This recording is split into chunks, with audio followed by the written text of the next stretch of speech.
This is a conversation with Missy Zombor, who's running for a seat on the Milwaukee Public School Board. The citywide election is on April 4th. Enjoy. So Missy, let's start with the most Midwest question. Where did you grow up? I've lived in Wisconsin my whole life. I grew up in a little town called North Prairie. Did you go to a public school growing up? I did, yeah. I was in the Mugwanago School District, so I went to Prairie View Elementary, lived on Prairie View Drive in North Prairie, Wisconsin. So I knew how to spell prairie, which is a very tough word to spell. But yeah, I went to public schools, kindergarten through high school, and had, just a really great experience in my public school. We had shop classes, driver's ed, really kind of all the things that you want for your children. And so what made you decide to run for the school board? My family actually immigrated here. Most of my family is from Germany, and they immigrated to Milwaukee. So now that we're back in the city, I'm the fourth generation in my family to live here. I've always been drawn to Milwaukee. I think, it's a great place to buy a home, raise a family. It's a great place to work. Everything's nearby. And so when my husband and I had our son, Max, we moved into the city when he was in second grade. And where did he go to school? He went to Niscara Elementary his first year. Is that part of MPS? Mm-hmm. Yep, that's Milwaukee Public Schools. Did Max's experiences in the MPS system growing up help inform your idea of what the school board should do and where you'd like to see MPS in the future? Yeah, definitely. I think actually because Max transferred from another district that was more well-funded and had more resources, we saw the really stark contrast between what students in the suburbs get versus students in the city. And I think that has made us fight even harder to make sure that every student in Milwaukee Public Schools can have what every parent wants for their child. What are those differences? When Max went to Cushing Elementary, which is in the Kettle Moraine School District, and when he was in first grade, we went to his parent-teacher conferences, and we walked into the music room, and there were these hand-painted drums all along the walls. Every kid had a keyboard. There was a large piano for the teacher, and the teacher had Max sit down and he played the keyboard for us. Like, he played the piano in first grade, and we were just blown away by it. And then when we transferred to MPS, Niscara, he got music on a cart, maybe once a week by a nonprofit that would come in and help kind of fill the gaps. And so that experience was kind of disheartening. We have really amazing teachers in MPS. I think that's, one of our greatest assets, but the resources just aren't there compared to what other districts have. And so what are the most pressing issues facing MPS today? There's quite a few, but I think one of the main issues is this anti-public education movement that's really behind this manufactured crisis of defunding our public schools. There are people in the state legislature that have been working at chipping away local control of our public schools. They're belittling teachers, stealing their rights as workers. They want to transfer public assets into unaccountable private sectors, right? And you see this in our school district, but you also see it in transit. You see it in other parts of the city. You see it with our parks, with our land. So it's all tied. But I would say that this anti-public education movement has been really, really destructive, especially to Milwaukee Public Schools. And there's people that want to see our schools run like businesses instead of greenhouses of democracy that they should be. And so what that's translating into is, one, they're defunding our public schools through the state. This year, there was $0 in new per pupil funding from the state, even though we're sitting on a $5.6 billion budget surplus, right? And so Milwaukee Public Schools is only reimbursed 30% for special education students, even though 20% of our students are identified as students with disabilities. The Education Law Center estimates that that's over $150 million that we're underfunding our special education. You saw Tim Michaels running a campaign to break MPS up, right? They've tried this before. They tried a mayoral takeover of our public schools. They tried the takeover, they called it the opportunities. Well, we won't even call it that. It was the takeover plan, where they tried to come in and take some of our schools and hand them over to a private operator, and we fought that back. And so, they get us from the state, but then we also have private schools that come into the district, and then they come to the school board and they ask the school board for charter contracts. So we also see our buildings kind of, we have a couple private schools that are co-located. So you have a private school co-located with a public school. And then that's another way that they slowly eat away at the district. We know that sometimes those schools will poach MPS students. They have non-compete clauses actually in their contracts. And we know that there was one of the schools was putting flyers in kids' backpacks from the MPS school. The district approves them because they want the money, because they'll get some money from the enrollment numbers of those students. It's not as much as they would if the student was going to MPS, but they're unaccountable to the school board. The only thing the school board gets to decide is what their contract is. So if a parent comes to you and says, this privately operated charter school is doing this, maybe it's the start or end time, or maybe it's a room they're using, the school board can't say, well, we need to do this with that room. We need to do this with a certain end time. We shouldn't be doing this discipline policy with students, because the school board doesn't actually control them. The only thing the school board controls is their contract. What does that translate to the student experience when you have them going to voucher schools or charter schools? When students go to charter and voucher schools, you lose certain rights that you would have if you were in a public school. Like homeless students have certain rights in a public school. Students with special needs, students that are disabled have special rights. And privately operated schools don't have the same legal obligations to meet those needs. And so often they won't accept them, they'll counsel them out, or they just don't provide what the students need. So, as a parent, if I had a student with a special need, I would never send them to a privately operated school. I think another really pressing issue that MPS is facing is the teacher exodus, right? You've seen what happened after Act 10. We've been losing educators. You have fewer and fewer people entering the teaching profession. It's very stressful, the amount of time that it takes to be a teacher. Society has really, what do I want to say about that? We just have a crisis right now and it's not unique to MPS, but it's worse in MPS, right? Because it's a very difficult school district to teach in, and we don't have the resources that would make teachers' jobs easier, right? Like we need to have smaller class sizes to make it easier for teachers to give every student one-on-one attention that they deserve. But when the funding is tight, you have to pick and choose where the limited resources go. And so what ends up happening is you have higher class sizes, bigger class sizes for students, and then teachers get burned out. So with these inflated class sizes and the move to privatization in Milwaukee, what can the school board do about that? There's a few things we can do. So I think we have to hold the private charter schools more accountable, and we have to do things that make it easier for us to do that. So, for example, a lot of the private charter schools in MPS, they have a contract and they have a lease, and those don't always align. So sometimes what will happen is the school board will have a lease that's up for renewal, and they're like, well, we have to renew the lease because they still have some of the contract left. And so if we can align the contracts and the leases, I think it puts extra pressure on the charter school.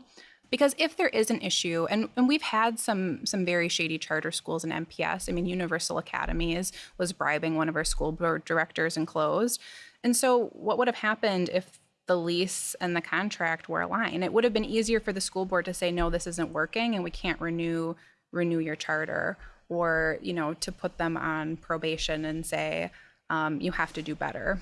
We also, it would be really nice for someone to sit down and have an honest conversation with some of these schools about what it would mean to become instrumentality charters of the district.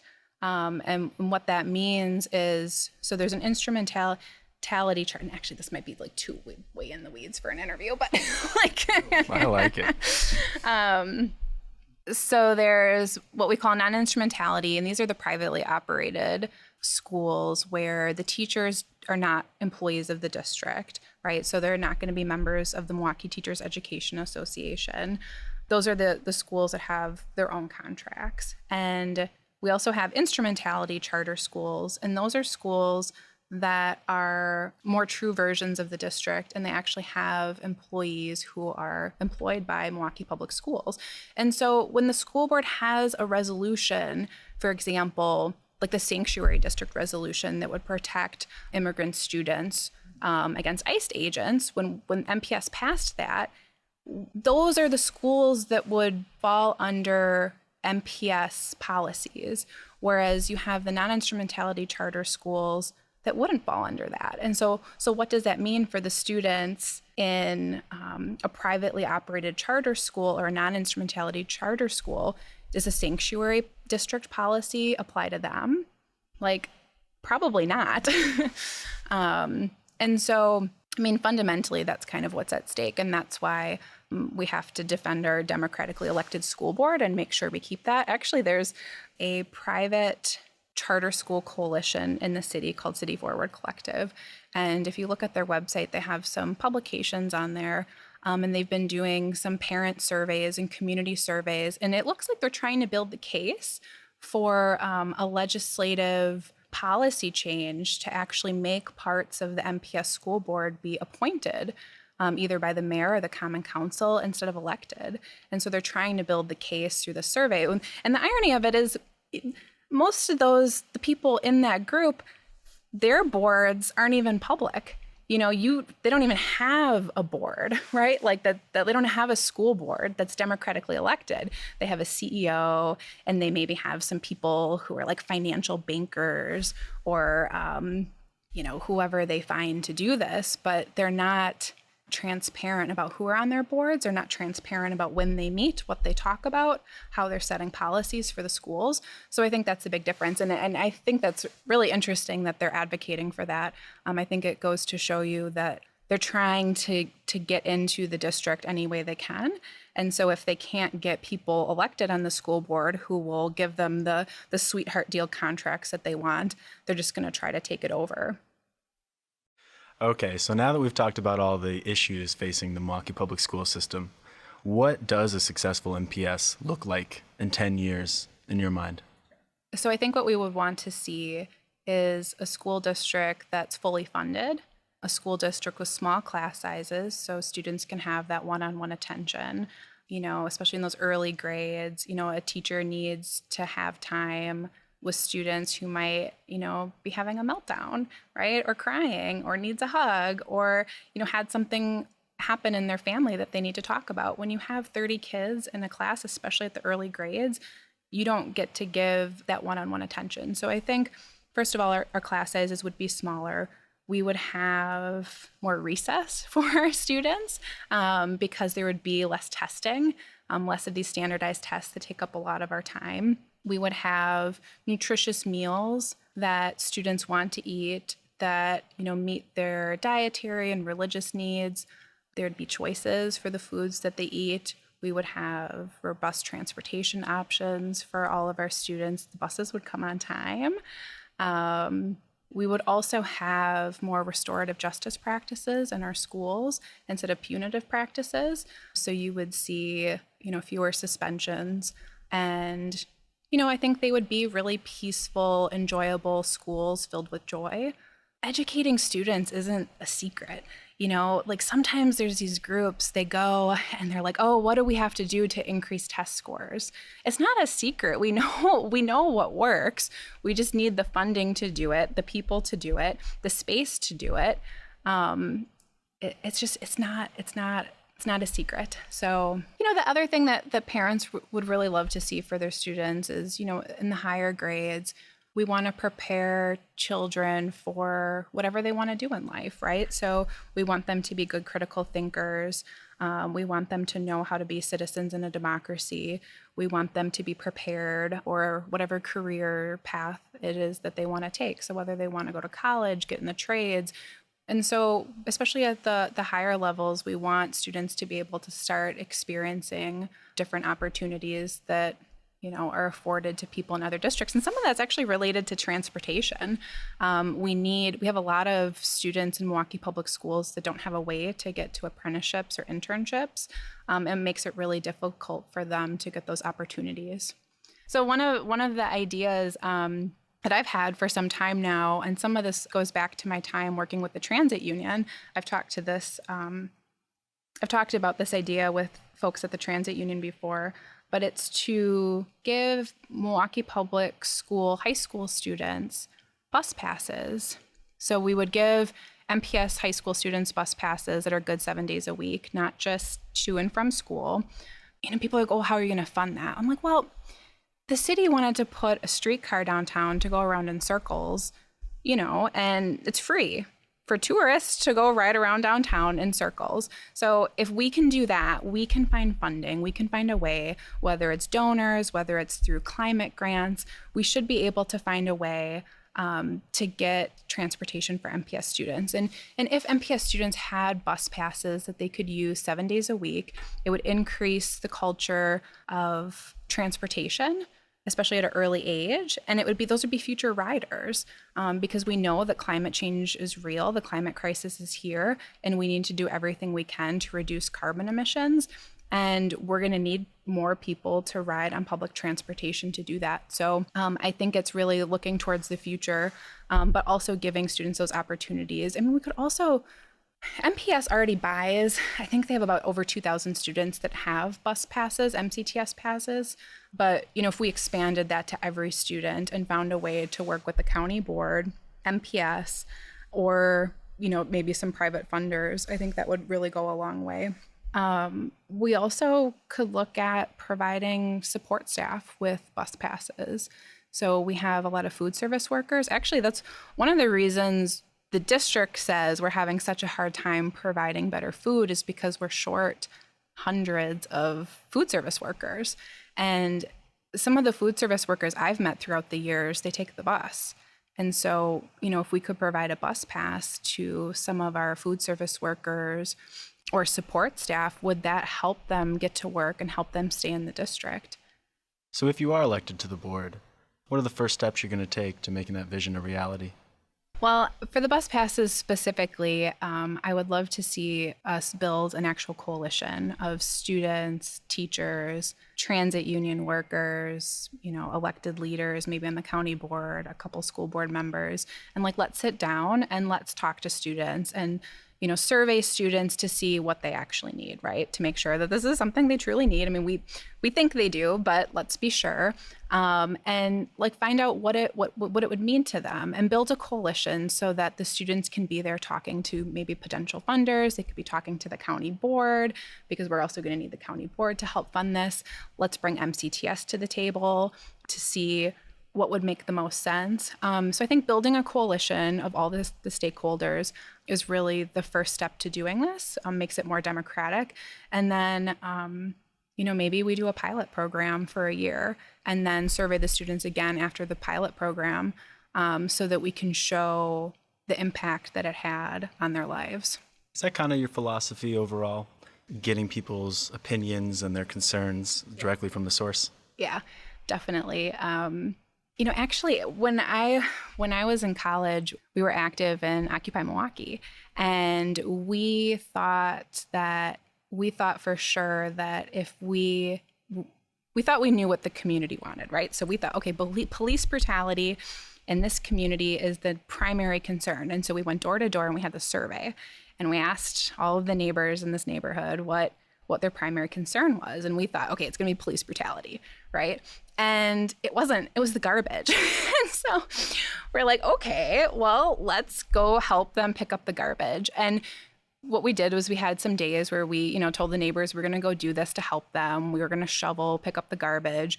And then we put all the garbage together in front of this house. And we put it was like an abandoned house. And we put a sign on it that said, "Banks and politicians made this mess."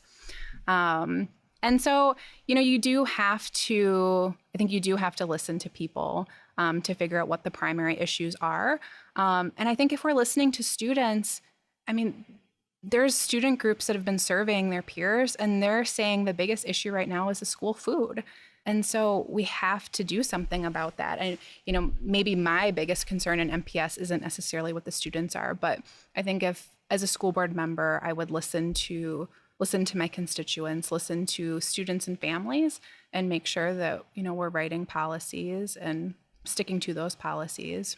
How do you draw out those opinions and those concerns from students and parents? Sure. I mean, you meet with them. MPS has what's called a district advisory council, where there's elected parents from every school that meet once a month. And so as a school board member, you can go to the district advisory council and you can listen to the parents and you can sit there and talk before the meeting with them. As a parent, I used to participate in the DAC, and, if there was a school board member there, I could talk to them. What else would you do in your first year on the school board? Another thing that I would love to see happen on the school board is us taking a closer look at our human resources department. We have this massive teacher exodus right now. We're really struggling to attract and retain teachers. And I've been hearing from a lot of educators that it takes a really long time to get hired by MPS and to actually get in the classroom. And so my fear is that we're losing a lot of really talented educators to other school districts or schools because we're taking too long to recruit them. So I think taking a closer look at human resources and figuring out why, what's the barrier and where are opportunities to speed this up, so that we're not losing people who really want to work in the district. And that same line, we also have to look at the way we are enrolling students. When I enrolled Max into MPS, it was kind of a cumbersome process. My online form wasn't working, and so I called the district to let them know my form wasn't working, and I didn't get a call back. And I also didn't know what school I wanted to send them to, so I called the district and asked, okay, this is where we live, what schools do you recommend? And they were very hesitant to talk to me about the different schools, and they told me just to call the schools directly. If you call the schools directly, they'll give you a tour, but there's no one there holding the hands of families who are trying to navigate what's a really big school system. I mean, MPS has over 130 schools. So there's a lot of choices for families who want to be in MPS. And so I think if we can make the enrollment process easier, if we can help parents, make sure we're calling them back immediately when they're calling, helping, give tours. There has to be a better way. And we know that's something that private schools do. I mean, if you ask a private voucher school, if you apply at a private voucher school, immediately you'll get a letter like, welcome, Rocketeer, come to our open house. And that's not something MPS does. And I think we can do it. I know we can do it. It's not rocket science. We just have to make sure that the people in those positions have, the power and authority to be able to do that. Maybe what happens is maybe there's just a hesitancy to actually walk parents through that. And so we just have to figure out what's going on and give some more help to the enrollment department so that the first touch every family has in MPS is a supportive one. If you're on the school board, what will your relationship be like with the MTEA, the teachers union for the MPS? That's a really good question. So I worked for the Milwaukee Teachers Education Association for about 3 years as their communication director. And someone actually asked me this. They're like, well, will you be beholden to the teachers union if you're on the school board? And, that comment really frustrates me because I think it shows a really deep misunderstanding of what the MTA is. So the MTA is not an office on Vliet Street. The MTA is not one person. The MTA is a union of over 5,000 educators that wake up every morning with the sole purpose of loving our children. The well-being of our school district, the well-being of our students is directly linked to the well-being of our union and education workers. And so likewise, the survival of our public schools is linked to the survival of the teachers union.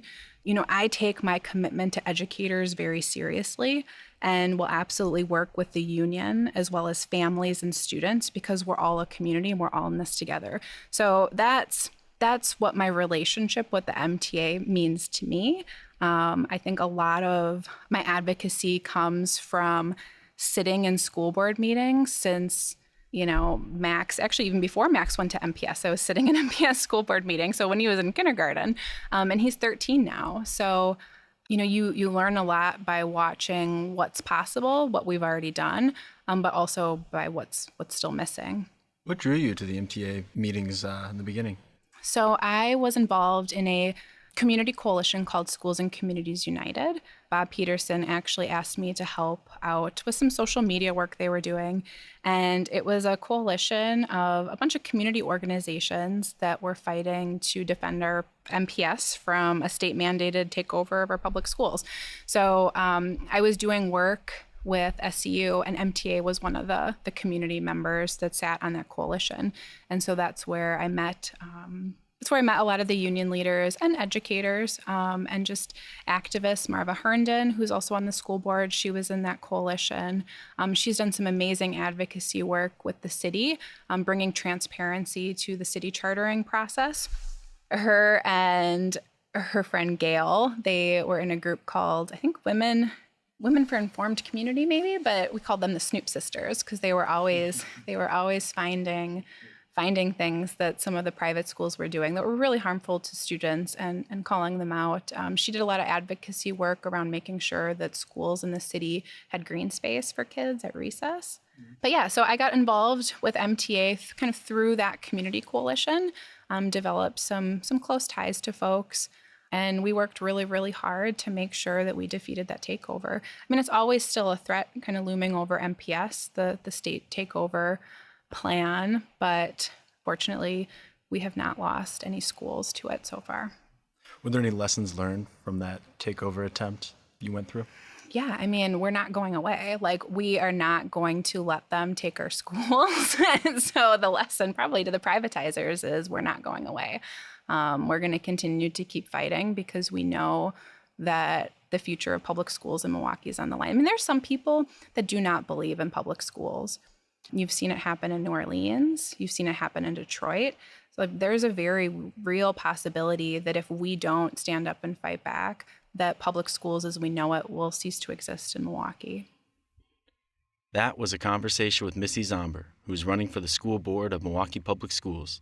If you like what you heard and want to learn more or how to get involved in her campaign, check out the link below. Thank you for listening.